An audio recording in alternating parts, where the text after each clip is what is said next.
Hi, everybody. Stephen Blackwell here, founder of The Beam. Thanks so much for tuning in.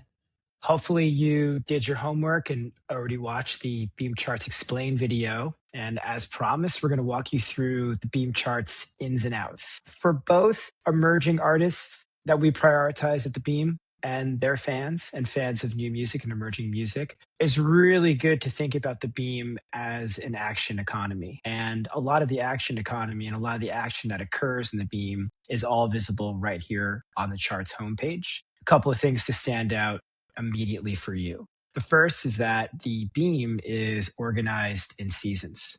Um, think think something along the lines of how the video game Fortnite is organized in seasons. We've been running our Beam project experiment startup for about a year now, and we're on our fourth season. We've been pretty excited about the results. Seasons last 12 weeks. They have a beginning, they have a middle, they have an end. It allows us to have a lot of narrative control. And it also allows for brands to interject themselves throughout the course of the season before the end of the season, which is a huge culminating moment for the artists and the fans involved. So that's why we're organized in seasons. You can also see here that the Beam is a competition. Competitions are magnets for talent. That's what we've been learning for the past year. And we've had about 12,000 artists or so sign up for the Beam so far.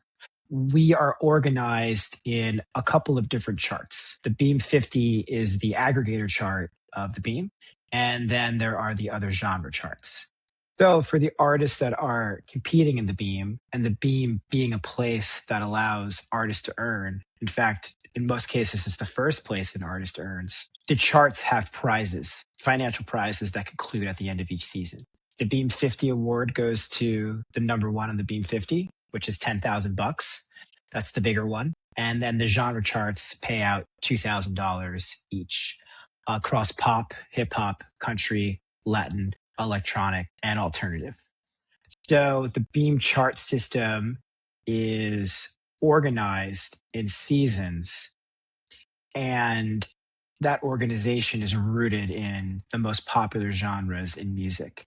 And the reason we do that is because even though we function as a gaming system as opposed to a monthly listening platform, the genres are really important to how artists are organized and important to themselves when they're thinking about writing or thinking about where they want to go with their career. So we correspond to the genres that are traditional and more popularly known, as opposed to organizing around vibes or moods, which is something that playlists do, not a competitive gaming system for music. And then we also have our top artists down here that you can find. And as you can see, we are organized too by voting. So voting is the main action that a user can partake in on the Beam. In order to have a vote on the Beam, you do need to be logged in. You could do that really easily by just signing up if you haven't done that already. And it's simple to sign up as a fan or as an artist. A little bit different flow, but a fan gets you in pretty quickly. First name, last name, email. And after you sign up for the Beam as a fan, you're able to come in and start voting on the platform. But going back to the charts, you can see here we're organized by voting as the primary attribute to how the charts function, but other things function within the charts as well, like the amount of plays, the amount of comments, the amount of likes that a song has inside of the Beam.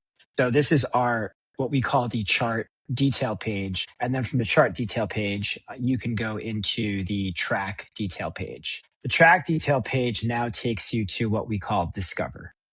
And so Discover is where all the music in the charts is organized. And pretty soon, all of the music that's on the Beam is going to be organized in the Discover panel as well. So this works fluidly on mobile and on desktop. And we've been really excited to introduce this new layer of activity on the Beam. But of course, from here, you're able to like, you're able to share, you're able to vote, and you're able to comment as soon as you sign in.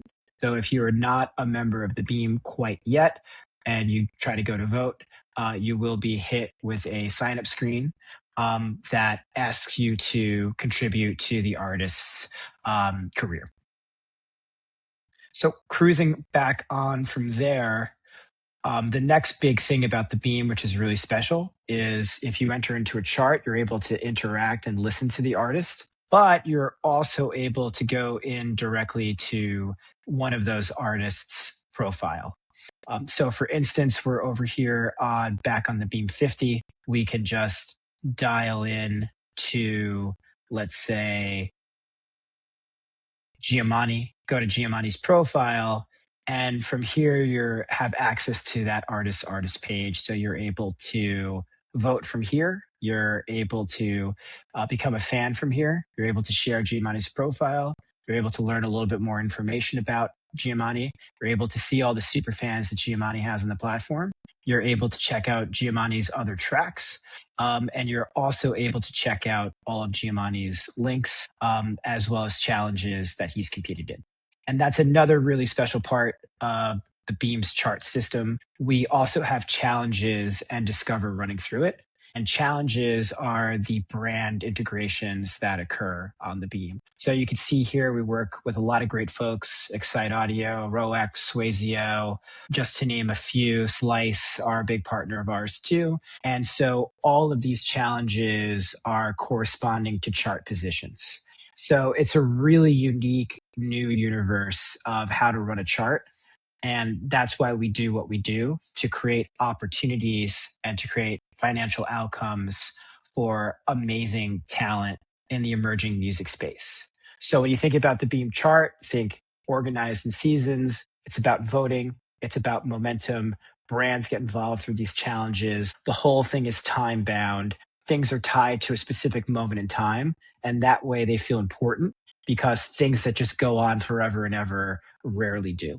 So that's how we organize the Beam charts. Those are the ins and outs.